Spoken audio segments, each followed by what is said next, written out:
Fermez les yeux un instant et imaginez la scène. Un homme entre dans une boutique. Il ne choisit pas au hasard. Chaque détail compte. La couleur, la forme, le cuir, la semelle. Il s'arrête, touche, observe. Il pense à elle, à ses goûts, à sa manière de marcher, à ce qui lui fera sourire. À ce moment précis, ce geste, aussi simple qu'il paraisse, devient une déclaration silencieuse. Offrir des chaussures, certains riront, penseront c'est juste un objet. Mais ce geste, si vous regardez bien, révèle la profondeur de l'attention, la précision du désir et même la manière dont l'homme perçoit la relation. Ce n'est pas un cadeau matériel. C'est un message, une intention, un acte de soin incarné. Introspection. L'homme derrière le geste. Pourquoi un homme ferait-il cela? Parce que donner, vraiment, c'est montrer qu'on voit l'autre, qu'on le comprend, qu'on le connaît. Offrir une paire de chaussures, ce n'est pas un hasard.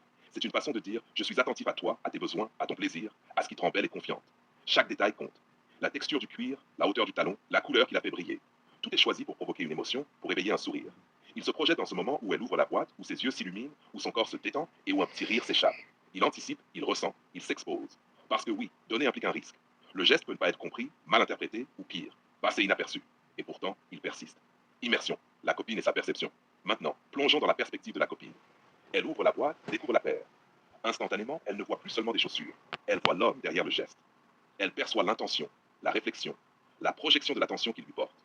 C'est ce que j'appelle le langage silencieux du désir. Elle réalise qu'il a pensé à elle sans qu'elle ait à demander quoi que ce soit. Ce n'est pas un cadeau pour s'excuser, pour se montrer ou pour se vanter. C'est un geste sincère, intime, presque fragile dans sa beauté. Un geste qui dit je suis là pour toi, je te regarde, je t'accompagne, je veux ton plaisir. Sans tabou.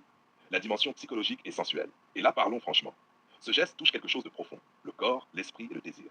Une paire de chaussures, bien choisie, peut modifier sa posture, sa manière de marcher, son assurance. Elle se sent belle, désirée, puissante. Et lui, il ressent la satisfaction silencieuse de voir son geste produire cet effet. C'est un échange subtil, presque sexuel, mais subtil, sans contact direct. Une danse invisible où le plaisir naît de l'attention, du soin, de la projection. L'homme qui offre ne se contente pas de donner un objet, il donne une expérience, une émotion, un sentiment de valeur. Et la femme qui reçoit ne reçoit pas seulement une paire de chaussures, elle reçoit une preuve que l'homme l'a vu vraiment.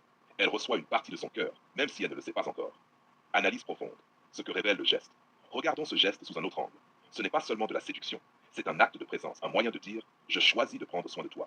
Il révèle l'attention aux détails. Il a observé, mémorisé, anticipé. L'intention consciente. Il ne fait pas quelque chose d'utile ou de superficiel, il fait quelque chose de significatif. La projection dans la relation. Il imagine son bonheur, son plaisir, sa joie. Et cela sans qu'un mot soit prononcé. Le geste devient un langage, un code secret qui ne peut être compris que par ceux qui savent regarder, ressentir, interpréter. Leçon. Ce que nous pouvons retenir. Leçon numéro 1. Les gestes simples sont parfois plus puissants que les grands discours. La plupart des hommes parlent beaucoup, font beaucoup de promesses, mais peu prennent le temps de faire un geste concret, réfléchi, incarné. Leçon numéro 2. L'attention est un acte de désir et de respect. Offrir, réfléchir, anticiper, c'est une manière de montrer qu'on est présent, qu'on observe, qu'on valorise l'autre.